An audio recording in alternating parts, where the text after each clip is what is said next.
दोस्तों आप सभी से नमस्कार। आप देख रहे हैं फरीदाबाद न्यूज। मैं धर्मेंद्र प्रताप सिंह। इस वक्त हमें एडेल डिवाइन कोर्ट सोसाइटी के बाहर आप लोग देख रहे हैं सेक्टर 76 ग्रेटर फरीदाबाद नाम का ग्रेटर फरीदाबाद। लेकिन यहाँ पर जो बिल्डर है वो जनता को चूना लगा देते हैं, धोखाधड़ी करते हैं, फ्लैट नहीं देते। जो पोजीशन की डेट होती है उस डेट पर फ्लैट नहीं दिए जाते। लोगों को आंदोलन करना पड़ता है, धरना करना पड़ता है और कई महीने कई वर्षों तक दौड़ भाग करनी पड़ती है, खून पसीना बहाना पड़ता है। तो आज लोग धरने पर बैठे, तो आइए आपको लेकर चलते हैं और उनकी परेशानी आपको बताते हैं। तो देख सकते हैं काफ़ी लोग यहाँ पर धरने पर सुबह से बैठे हैं और ये लोग बताएंगे कि इनके फ्लैट क्यों नहीं मिल रहे हैं। कोशिश करेंगे। देखिए NCLT and IRP do justice, we want flats, यानी हमें फ्लैट चाहिए। अब फ्लैट क्यों नहीं दिए जा रहे हैं ये आपको ज़रूर हम आपको बताएंगे और कब से ये संघर्ष कर रहे हैं ये भी आपको ज़रूर बताएंगे। देखिए सब ने अपने हाथों में बैनर भी थाम रखे हैं जिसमें लिखा हुआ है वी वांट जस्टिस, हमें न्याय चाहिए, हमें हमारा फ्लैट चाहिए। क्यों भाइयों फ्लैट नहीं मिल रहा है? हाँ आप बताइए सर, क्या नाम है? मेरा नाम मिहिर चौधरी है। तो क्या फ्लैट नहीं मिल रहा है आपका? फ्लैट अभी बहुत कुछ भी नहीं मिला है, ना कोई तैयारी है। पैसे दे दिए कि नहीं? पूरा का पूरा पैसे दिए। सबने पैसे दे दिए, सबने भाई पैसे दे दिए और फ्लैट नहीं मिला है। हाँ थोड़ा बताइए, डिटेल से बताइए भाई साहब। देखिए आप सबका स्वागत है फरीदाबाद न्यूज का। मेरा नाम विवेक चौधरी है और इसमें लगभग ये कई लाखों करोड़ों का घोटाला है। ये फरीदाबाद की बहुत बड़ी चौड़े सेक्टर पे, सेक्टर 76 में ये प्रोजेक्ट है एरा डिवाइन कोर्ट के नाम से, जिसका नाम बदल के एडल कर दिया गया है। इसमें कुछ लो राइज फ्लैट है 800 के करीब और इतने ही इसमें हाई राइज फ्लैट है। लो राइज वालों को तो साथियों को रजिस्ट्री नहीं करके दी गई है और कुछ हो गए फ्लैट नहीं बने हैं। और हाई राइज वाले जो है वो तो और भी ज्यादा, उनकी तो क्षति की कोई अंत ही नहीं है। उन्होंने हर साथी ने 20-20, 25-25 लाख रुपए भर चुके हैं अपनी जेब से, लेकिन आज तक वो फ्लैट कंस्ट्रक्शन ही नहीं हुई है। कभी बिल्डर अपना नाम बदल देता है, एरा से एडल कर देता है, कभी कहता है आप 1-1 लाख रुपए एस्क्रो अकाउंट में डालो मैं बनाऊंगा, फिर वो अंडर द टेबल सेटिंग करके वकीलों से और दिवालिया घोषित करके अपने आप को NCLT में मामला चला गया है पिछले 5 साल से। और NCLT जो है उसने IRP नियुक्त किया हुआ है जो हमें लंबी लंबी मेल भेजता है और कहता है कि आप इस पे वोटिंग कीजिए, जिसके द्वारा वो सारे लीगल और उनमें टेक्निकल टर्म्स में लिखता है जिसे हम समझ नहीं पाते हैं। और उसने हमारे हाथ बांध के सारी वोटिंग करवा ली है और ना तो फ्लैट मिला है ना हमें पैसे वापस मिले हैं। और कई हजारों लाखों करोड़ों का घोटाला है फरीदाबाद में, जहां 52 कॉलोनियां पास कर दी हैं सरकार ने, लेकिन जो लीगल प्रोजेक्ट है जिसपे मैप अप्रूव्ड है, जिसके बिल्डिंग सब अप्रूव है और सैंक्शन प्लान है, जो की DTCB के द्वारा एक लीगल प्रोजेक्ट है, उसमें आज तक फ्लैट नहीं बने हैं और सरकार इसका संज्ञान लेने को तैयार नहीं है। हमें हर बार कहा जाता है आपका मामला NCLT में चल रहा है और हम शांति से बैठे हुए हैं। अब 12 साल हो गए लगभग। सर बुकिंग कब से शुरू हुई थी सर? 2000 लगभग 9-10 में बुकिंग शुरू हुई थी। मैंने अपनी बुकिंग 2012 में लगाई थी। 2012 में आपने बुक किया, मेरे ख्याल से हो गया 14 साल। 14 साल हो गया सर। आपका 2010 में बुक किया। 2010 में, चलो 2010 से लेकर चलते हैं तो आपका हो गया 16 साल। यानी 16 साल पहले अखबारों में ऐड देखी होगी, है 13 साल पहले।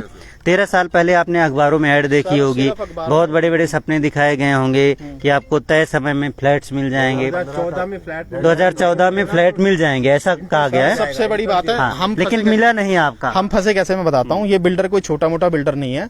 ये रुड़की के हाईवे के और उत्तराखंड और यूपी में बहुत बड़े बड़े गवर्नमेंट के प्रोजेक्ट लेता था। ये एयरपोर्ट के कॉन्ट्रैक्ट लेता था, बड़े बड़े गवर्नमेंट का कॉन्ट्रैक्टर था अप्रूव्ड, और इसके नेशनल हाईवेज बनाता था। 17 प्रोजेक्ट इसके पूरे इंडिया में चल रहे थे, जिसमें की पलवल के साथी हमारे यहाँ मौजूद हैं जिनके पलवल में सेक्टर 8 में प्लॉट थे। इसके अलावा गुड़गांव में थे, इसके हरियाणा में और बेंगलोर तक कहां इसके प्रोजेक्ट नहीं थे। और इतना बड़ा ये स्ट्रक्चर बना के दिखाया गया कि देखो ये बना हुआ है, लेकिन इसको पूरा नहीं किया गया।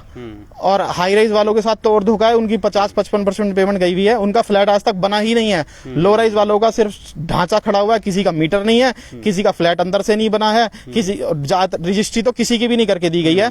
और इतने लाखों करोड़ों का ये घोटाला है। 22 एकड़ की ये टाउनशिप है और फरीदाबाद सरकार, हरियाणा सरकार की नाक के अंडर ये सब हो रहा है और कोई संज्ञान लेने को तैयार नहीं है। अनअप्रूव्ड कॉलोनियां जो कि सरकारी जमीन पे बनी हुई हैं, जो कि इलीगल है, उनको अप्रूव कर दिया गया और यहाँ पर 6000 लोगों का मामला है, उस पर कोई संज्ञान लेके तैयार ही नहीं है। 6000 लोग हैं जो परेशान हैं। हाँ भैया। और पलवल से कौन है? पलवल से ही साथी है। तो वहाँ भी ऐसा कुछ है क्या? या यहीं पर आपके फ्लैट्स हैं? यहीं पे फ्लैट्स हैं भैया आपके? नहीं, हमारा पलवल में फ्लैट पलवल में भी ऐसा हो रहा है? 2013 में हमने लिया था और उसका पूरा अमाउंट हमने दे चुके हैं। और वहाँ पे आज तक तो रोड, पानी, बिजली की तो बात ही हटाइए, कुछ लोग अपना जबरदस्ती कब्जा करके रहना शुरू किए, जिसमें आज भी चोरियां और चमारियां हो रही है और सुरक्षा का तो कोई नामो निशान नहीं है। लेकिन मेरा कहने का मतलब है कि गवर्नमेंट के ये जानबूझ के ऐसा करवाया जाए। सत्ताधारी जो सरकार है वो खुद ये मिल करके और ऐसा करवा रही है, लेकिन सरकार को ये अपना अंधेरा अभी आने वाला है, ये बात सोच नहीं है कि मिडिल क्लास के लोग इस मुद्दे में अगर पड़ेंगे तो सरकार को हिला के रख देंगे। तो बहुत सारे लोगों ने, जो बहुत सारी सोसाइटी में ऐसा कुछ हो रहा था, तो विजिलेंस मीटिंग में उन्होंने शिकायत दी, ग्रीवेंस में मुद्दा उठाया है, तो आपने दी भाई साहब? हमने अपनी शिकायत दी है कि नहीं? हमने पीएम को भी भेजा है ट्विटर पे, सीएम विंडो पे भी लगाया है। सीएम विंडो से हमें जवाब आता है कि आपने कंप्लेंट लगाई थी क्या, और ये फोन आते कि कंप्लेंट वापस ले लो। ये हमारे साथी खड़े, इन्हें कहा जाता है डिलीट कर दो ये ट्वीट अपना। अच्छा। और आपका मामला तो एनसीएलटी में चल रहा है ना, कोर्ट करेगी। अच्छा। तो सरकार, जो सरकारी जमीन है, एयरफोर्स की जमीन है, वहाँ कॉलोनियां बन रही हैं, वो 52 कॉलोनियां तो सरकार पास कर देती है, चाहे कोर्ट में मैटर चल के वो वापस हो जाते हैं। फरीदाबाद की 130 कॉलोनियां जो है करी गई हैं, लेकिन ये लीगल प्रोजेक्ट है जिसमें की लीगल तरीके से जमीन एक्वायर हुई है, इसको लाइसेंस दिया गया है, इसको सैंक्शन मैप सैंक्शन किया गया है, गवर्नमेंट बैंक से लोन लिए हैं, सैंक्शन किए हैं, तब जाके हमने प्रोजेक्ट लिया। हमने पूरा ड्यू डिलिजेंस करके, अपना पूरी जांच करके हमने फ्लैट लिया। ये नहीं क्योंकि हमने कच्ची कॉलोनी खरीद ली है। इतना बड़ा बिल्डर है, उसको अब इसके 4870 करोड़ के लोन पिछली साल माफ करे हैं, संसद में भी मामला उठा था। बड़े बड़े लोगों के तो लोन माफ होते हैं। ये कौन है बिल्डर भाई साहब, हम भी जानते हैं? ये श्री हेम सिंह भड़ाना है, HS भड़ाना। अच्छा। जो कि पहले इसने अपना नाम रखा था एरा, बाद में कर दिया एडल। ठीक है।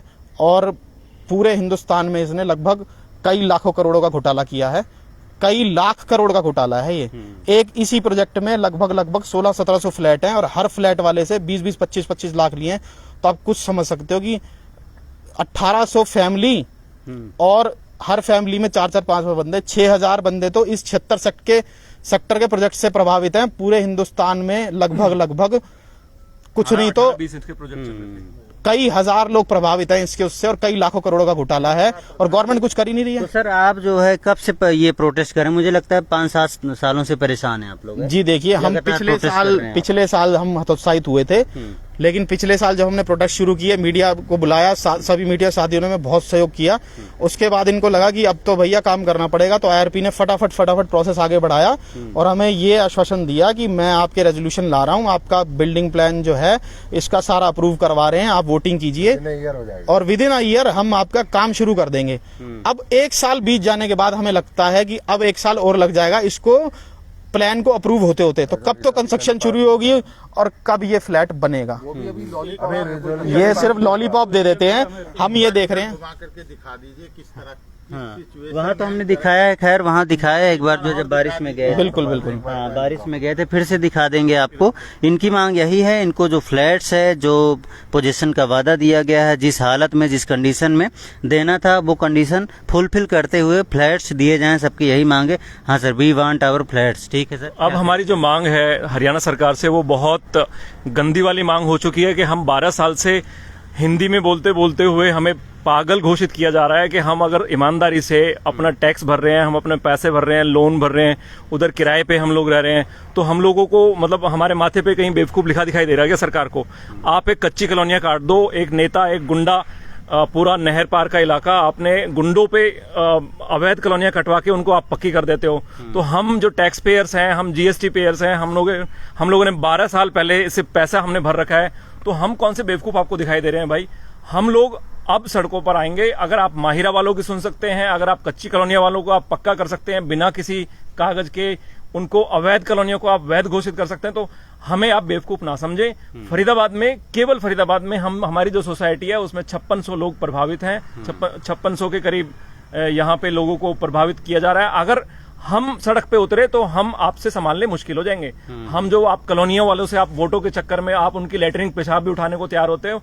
अगर हम पढ़े लिखे हैं, हम समझदार हैं, हम आपको सोशल मीडिया पे भी दुर्गति आपकी करेंगे, हम ऑफलाइन भी आपकी दुर्गति करेंगे और हम आपके वोटों को भी आपको बुरी तरह, हम आपको जाहिल तरीका से हम आपको बर्बाद करेंगे फरीदाबाद से। अगर हमारे फ्लैट नहीं दिए गए, हमें अगर अंग्रेजी में बात करके हमें IRP बोल के सुनाया गया, हमें NCLT की बात की गई, हमसे सुप्रीम कोर्ट की बात की गई, तो हमसे अब सुनना बाकी नहीं रह गया। हम 12 साल से हम आपकी अंग्रेजी सुनते आ रहे हैं, अब आप हमारी हिंदी में बात सुनो कि आप सरकार हो तो इस पे आप कार्रवाई करो, अगर आपके बस की नहीं है तो आप हटाओ और इसको जेल में डालो।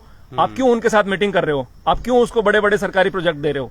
तो हमारे सरकार को एक सबकी ओर से ये चेतावनी है, भारी चेतावनी है कि आप या तो हमारी कंप्लेंट्स पे, हमारी शिकायतों पे, हमारी जो दुख है उस पे आप इंटरवेन करें और उस हमारे जो दर्द है, हमारा जो पैसा है, हमें या तो हमारा पैसा वापस दें या हमारे फ्लैट खड़े करें।